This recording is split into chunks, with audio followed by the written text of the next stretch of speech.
तो कल हम लोग नाउन के 7 रूल को पढ़ चुके थे। आज हम लोग नाउन के 8वें रूल को पढ़ रहे हैं। 8वां रूल कहता है कि अगर a number of plus plural noun हो तो उसके बाद प्लूरल वर्ब का प्रयोग होता है, लेकिन the number of plus plural noun हो तो उसके बाद सिंगुलर वर्ब का प्रयोग होता है। कुछ उदाहरण से समझते हैं। जैसे ए नंबर ऑफ स्टूडेंट्स, यहाँ पे आगे ए नंबर ऑफ है, ए नंबर ऑफ हो तो यहाँ पे प्लूरल वर्ब का प्रयोग होगा, मतलब आर होगा, तब जाके सही है। अगर इसमें इज लगाएंगे तो यह क्या है, गलत है। लेकिन अगर वही दो नंबर ऑफ हो तो यहाँ पे इज होगा, तो जाके सही है। अगर यहाँ आर लगाएंगे तो क्या है, गलत है। तो हमने क्या सीखा कि अगर ए नंबर ऑफ के बाद प्लूरल नाउन हो तो यहाँ प्लूरल वर्ब लगेगा, इज आर का बात हो तो आर लगेगा, वाज वर की बात हो तो वर लगेगा, और हैज हैव की बात हो तो हैव लगेगा। लेकिन अगर दो नंबर ऑफ हो तो हमेशा यहाँ पे सिंगुलर लगेगा, प्लूरल लगाने पे क्या है, गलत है। अब इसको लेते हैं, यहाँ पे ए नंबर ऑफ है तो ए नंबर ऑफ के साथ प्लूरल वर्ब, तो यहाँ पे क्या लगेगा, आर लगेगा। और यहाँ पे फिर दो नंबर ऑफ है तो दो नंबर के साथ सिंगुलर वर्ब लगेगा, तो यहाँ पे क्या लगेगा, इज लगेगा। और किसी विद्यार्थी को इसका हिंदी समझने में प्रॉब्लम हो रहा है तो प्लीज, इसके पहले मैं स्पोकन क्लासेस बताया हूँ जिसमें मैं हिंदी के वाक्यों को इंग्लिश में ट्रांसलेट करने का एक यूनिक ढंग बताया हूँ। तो आप स्पोकन क्लासेस को वीडियो को देख ले, जिससे आपकी अंग्रेजी भाषा में पकड़ हो जाए। उसके बाद इसको पढ़ेंगे तो और अधिक समझ में आएगा और आपका लक्ष्य जरूर आपको मिलेगा।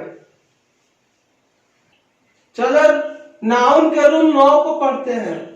यह कहता है कि अगर परसेंट के बाद प्लूरल नाउन रहेगा तो प्लूरल वर्ब लगेगा, लेकिन वही परसेंटेज के बाद अगर प्लूरल नाउन रहेगा तो सिंगुलर वर्ब लगेगा। जैसे उदाहरण लेते हैं, 10% ऑफ बॉयज, परसेंट देखिए यहाँ पे परसेंट दिखाई दे तो प्लूरल वर्ब, परसेंटेज दिखाई दे तो सिंगुलर वर्ब। याद रख लिया यही रूल। परसेंट दिखाई दे सब्जेक्ट के स्थान पर तो प्लूरल वर्ब, परसेंटेज दिखाई दे तो सिंगुलर वर्ब। यहाँ परसेंट दिखाई दे रहा है तो कौन वर्ब, प्लूरल वर्ब। तो यहाँ पे चूंकि गौन लगा है वर्ब का, तीसरा रूप तो है क्या है, तो हम लगा दिया क्या चीज, है। अगर यहाँ पे हम है लगाएंगे तो हो जाएगा गलत, है क्या है, सही है।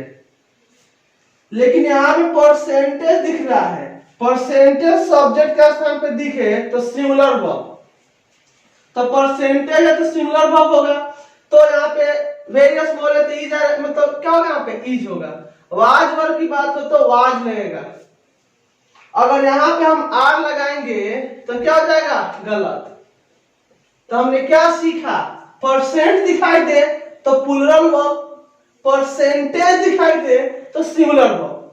आगे बढ़े, इसमें 99% दिखाई दे रहा है, परसेंट दिखाई दे रहा है तो कौन वर्ब, प्लूरल वर्ब। तो कमिंग है तो इस चार में क्या लगा देंगे, आर। वाज वर्ब का बात होता है यहाँ पे वर लगाते हैं। यहाँ पे परसेंटेज नजर आ रहा है तो परसेंटेज नजर आए तो सिंगुलर वर्ब, परसेंट नजर आए तो प्लूरल वर्ब। तो यहाँ पे क्या होगा, परसेंटेज और सिंगुलर वर्ब क्या लगा देंगे, इज। यहाँ पे दोनों क्या है, सही है। तो नाउन का 10वां रूल कहता है कि अगर ईच हो या इवरी हो तो उसके बाद सिंगुलर नाउन हो तो सिंगुलर वर्ब का प्रयोग होगा। शॉर्ट में आप समझ ले कि कहीं भी आपको ईच नजर आ जाए सब्जेक्ट के स्थान पर तो उसमें हर हाल में सिंगुलर वर्ब का ही प्रयोग होगा। ईच या इवरी नजर आ जाए सब्जेक्ट के स्थान पर तो समझ जाइए कि सिंगुलर वर्ब का ही प्रयोग होगा हर हाल में। जैसे आप देखिए, ईच नजर आ गया, बस ईच नजर आ गया तो सिंगुलर वर्ब का प्रयोग होगा। ईच पे डैश डैश, तो सिंगुलर वर्ब यहाँ पे क्या हो सकता है, चाहे ईच चाहे आर में हो सकता है, चाहे वाज चाहे वर में हो सकता है। तो हमेशा सिंगुलर का प्रयोग करना है तो ईज ही कर दिए। अगर हमें वाज और वर करना होता तो हम यहाँ पे वाज करते हैं। अगर यहाँ पे आर लगाएंगे तो हो जाएगा गलत। इसमें आए भले ही दो नाउन हो, इससे दो नाउन जुड़े हो, बीच में एंड लगा हो, उससे कोई मतलब नहीं, ईच नजर आए तो सिंगुलर वर्ब, चाहे दो नाउन जुड़े हो चाहे तीन नाउन जुड़े हो, ईच नजर आए तो सिंगुलर वर्ब। तो यहाँ पे हम ईच लगाएंगे तो सही है, अगर आर लगा देंगे तो गलत है। भले क्यों नहीं ईच से दो नाउन जुड़े हो, दो जुड़े हो या तीन जुड़े हो, ईच का मतलब ही होता है सिंगुलर, तो यहाँ पे ईच होगा। अगर वाज वर्ग का बात होगा तो वाज होगा। यहाँ पे दे ईच एंड एवरी वाक को इफेक्टिव करने के लिए किया गया है। मैं बोलिए थे हम ईच या एवरी नजर आए तो हमेशा सिंगुलर, प्लूरल का प्रयोग हम लोग नहीं करेंगे, तो यहाँ पे ईच होगा। अगर आप लगाएंगे तो गलत है, ईच ही सही होगा। उसके बाद से यहाँ पे चल रहे हैं, ईच ऑफ है, यहाँ पे देखिए ईच नहीं ईच ऑफ है, each of the four books, मतलब चार किताब में से प्रत्येक। यहाँ पे बुक से कैसे ऑफ के बाद प्लूरल नाउन होगा यहाँ पे, तो लेकिन यहाँ पे तो ईच नजर आ रहा है ना, ईच नजर आए तो हर हाल में सिंगुलर वर्ब, तो यहाँ पे आपका ईच होगा।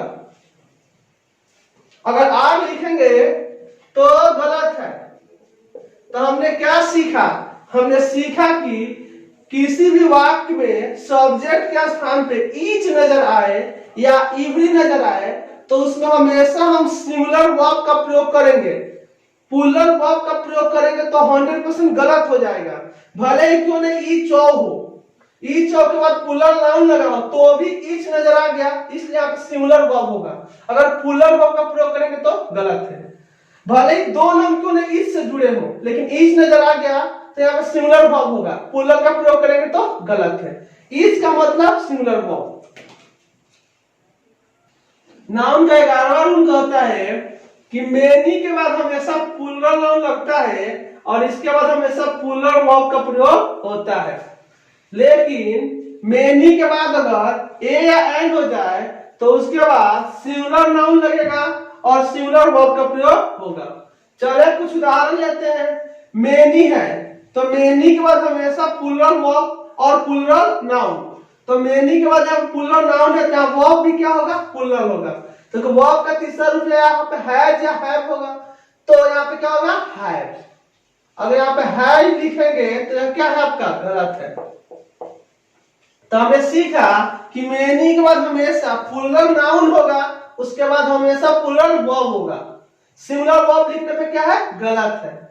लेकिन अगर मेनी के बाद ए या एन लग जाए तो यहाँ पे सिंगुलर नाउन होगा और यहाँ पे सिंगुलर वर्ब होगा। जैसे कमिंग है तो यहाँ पे इज लगाने पे सही है, अगर आर लगाएंगे तो क्या है यहाँ पे, गलत है।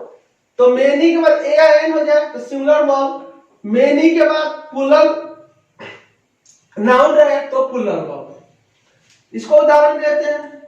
मेनी पीपुल, मेनी है तो क्या होगा यहाँ पे, डाइड, हाई जगह यहाँ पे क्या लगाएंगे लोग, है।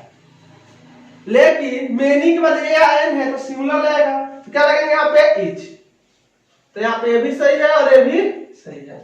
तो हमने सीखा कि मेनी के बाद प्लूरल वर्ब लगता है, लेकिन मेनी के बाद ए या एन हो जाए तो सिंगुलर वर्ब लगता है। नाउन का रूल 12 कहता है कि अगर furniture, hair, bread, language, luggage, knowledge, baggage, जो कुछ नाउन हमने बोर्ड पे लिखा है, इस सभी के सभी नाउन सिंगुलर है और अनकाउंटेबल है, मतलब इन्हें हम गिन नहीं सकते हैं। इसलिए आप लोग इसके साथ एस जोड़कर प्लूरल बनाने की कोशिश न करें, और हमेशा सिंगुलर के रूप में प्रयोग होते हैं। जैसे देखें, ऑल द फर्नीचर, यहाँ पे एस लगाने पे गलत है।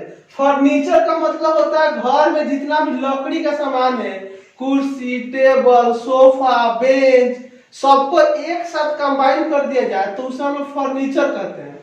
और फर्नीचर में एस लगा के प्लूरल बनाना गलत है, और इसके साथ हमेशा सिंगुलर वर्ब का प्रयोग होगा, तो यहाँ पे इज लगेगा तो सही है। अगर यहाँ पे हम आर लगा देंगे तो क्या है, गलत है। भले ही फर्नीचर के अंदर कुर्सी, टेबल, बेंच, सोफा सब आ जाते हैं, लेकिन फर्नीचर सिंगुलर है, इसके साथ सिंगुलर वर्ब का प्रयोग होगा। उसी तरह आपके सर का बाल, टोटल बाल एक साथ हो तो हमेशा ये सिंगुलर है, इसके साथ सिंगुलर वर्ब का प्रयोग होगा। अगर आप लोग प्लूरल लगाएंगे तो यहाँ पे क्या हो जाएगा, गलत हो जाएगा। तो बोर्ड पे आप जितने भी वर्ड देख रहे हैं सभी सिंगुलर है, इनके साथ सिंगुलर वर्ब का प्रयोग होगा। प्लूरल लगाने पे क्या हो जाएगा, गलत हो जाएगा। तो लेकिन हेयर के साथ एक अपवाद है, जनरली हेयर के साथ ही इसमें अपवाद है। अगर हेयर का प्रयोग चाहे तो हम काउंटेबल की तरह भी कर सकते हैं। जैसे मान लीजिए किसी के सर पे 2, 4 या 5 बाल पक गए हैं, चाहे उनका रंग किसी दूसरे कलर का हो गया है जिसे हम गिन सकते हैं, उस विशेष स्थिति में हेयर का प्रयोग हम काउंटेबल की तरह करते हैं। जैसे किसी को देखते हैं कि उसके सर पे 5 बाल पक गया है, तो हम क्या बोलते हैं, 5 hairs एस लगेगा ऑन योर हेड, तब यहाँ पे विशेष स्थिति में आर होगा वाइट, तब जाके सही है। इज लगाने पे यहाँ पे क्या है, गलत है। तो हमने सीखा कि यह सभी के सभी नाउन है और अनकाउंटेबल नाउन है, इनके साथ हमेशा सिंगुलर वर्ब का प्रयोग होता है, लेकिन विशेष स्थिति में हेयर के साथ प्लूरल वर्ब का प्रयोग होता है। बोथ ऑफ या सेवरल ऑफ के बाद हमेशा प्लूरल नाउन लगता है और इसके बाद हमेशा प्लूरल वर्ब का प्रयोग होता है। जैसे बोथ ऑफ द स्टूडेंट्स, तो हमेशा प्लूरल वर्ब लगेगा आर, क्या लगेगा आर, तो सही है। लेकिन इज लगा देंगे तो क्या है, गलत है। मतलब बोथ ऑफ के बाद हमेशा प्लूरल नाउन और प्लूरल वर्ब। उसी तरह से सेवरल ऑफ के साथ भी हमेशा प्लूरल नाउन और प्लूरल वर्ब। जैसे सेवरल ऑफ द गर्ल्स, यहाँ हमेशा होगा आर, अगर वाज वर का बात हो तो वर, है जब का बात हो तो है। अगर यहाँ पे इज लगाएंगे तो क्या है आपका, गलत है। Rule 14, few, a few, the few, very few के बाद हमेशा प्लूरल नाउन लगता है और इसके बाद हमेशा प्लूरल वर्ब लगता है। जैसे few of the students, few के बाद हमेशा प्लूरल नाउन लगा है, अब प्लूरल वर्ब लगेगा तो आर लगेगा, अगर वाज वर का बात हो तो वर लगेगा, तब जाके क्या है, सही है। और यहाँ पे इज लगाने पे क्या है, गलत है। शॉर्ट में समझ ले कि फ्यू नजर आए तो हमेशा प्लूरल वर्ब का प्रयोग होगा, कहीं भी फ्यू नजर आए तो। यहाँ पे देखें, फिर फ्यू नजर आ रहा है तो प्लूरल वर्ब लगेगा, प्लूरल वर्ब लगेगा तो गॉन, वर्ब का तीसरा तो है क्या है, तो यहाँ पे हो गया आपका है, तो सही है। अगर आप यहाँ पे है लगाएंगे तो क्या है, गलत है। तो हमने सीखा कि फ्यू नजर आए सब्जेक्ट के स्थान पे तो प्लूरल वर्ब लगेगा। जैसे यहाँ पे वेरी फ्यू बॉयज, तो यहाँ पे फ्यू नजर आया तो प्लूरल वर्ब, तो है जब क्या हो गया आपका है। यहाँ फ्यू नजर आया तो प्लूरल लगेगा, तो फ्यू का मतलब प्लूरल, सिंगुलर लगाने पे क्या हो जाएगा, गलत हो जाएगा। Little, a little, the little के बाद हमेशा सिंगुलर अनकाउंटेबल नाउन लगेगा और इसके बाद सिंगुलर वर्ब लगेगा। सिंगुलर अनकाउंटेबल नाउन ही लगाना है लिटिल या द लिटिल के बाद। जैसा मैंने बोला ए लिटिल राइस, अगर यहाँ पे ई लगाएंगे तो सही है, वाज वर्ब का बात हो तो वाज लगाएंगे तो सही है, अगर आर लगा देंगे तो ये हो गया आपका गलत। उस तरह इसमें there is dry little milk in the glass, little नजर आ रहा है तो कहीं भी लिटिल नजर आए तो आप समझ जाएंगे कि वो वाक्य जो है उसमें सिंगुलर वर्ब का प्रयोग होगा, इसलिए यहाँ पे इज का प्रयोग होगा। आर का प्रयोग करने पे क्या हो जाएगा, गलत हो जाएगा। तो लिटिल नजर आए सब्जेक्ट के स्थान पे, लिटिल का प्रभाव हो उस वाक्य में, तो वहां पे सिंगुलर वर्ब का हम लोग प्रयोग करेंगे। प्लूरल का प्रयोग करना क्या है, गलत है। रूल 16 कहता है कि नॉन ऑफ के बाद प्लूरल नाउन लगेगा और उसके बाद सिंगुलर वर्ब या प्लूरल वर्ब दोनों लगेगा। मतलब नॉन के साथ सिंगुलर वर्ब भी लगता है और प्लूरल वर्ब भी लगता है, दोनों सही है। जैसे हमने बोला है नॉन ऑफ दिस बॉय, तो यहाँ पे इज लगाएंगे तो भी सही, आर लगाएंगे तो भी सही, क्योंकि नॉन के साथ सिंगुलर वर्ब भी लगता है और प्लूरल वर्ब भी लगता है। इसलिए यहाँ पे नॉन ऑफ दिस बॉयज के साथ हमने इज लगाया तो भी सही, नॉन ऑफ दिस बॉयज के साथ हमने आर लगाया तो भी सही। इसको आप लोग अच्छा से स्टडी कर लेंगे। साथ ही मैं यह कहना चाहता हूं कि अगर आप लोग लग रहा है कि आप मेरे साथ अंग्रेजी सीख सकते हैं, आप मेरे साथ अपना लक्ष्य को पूरा कर सकते हैं, तो प्लीज अगर आप इस चैनल पर नए हैं तो चैनल को सब्सक्राइब कर लें, साथ ही इस वीडियो को अपने दोस्तों के साथ शेयर करें जिससे उनका भी क्लास जारी रहे। थैंक्स।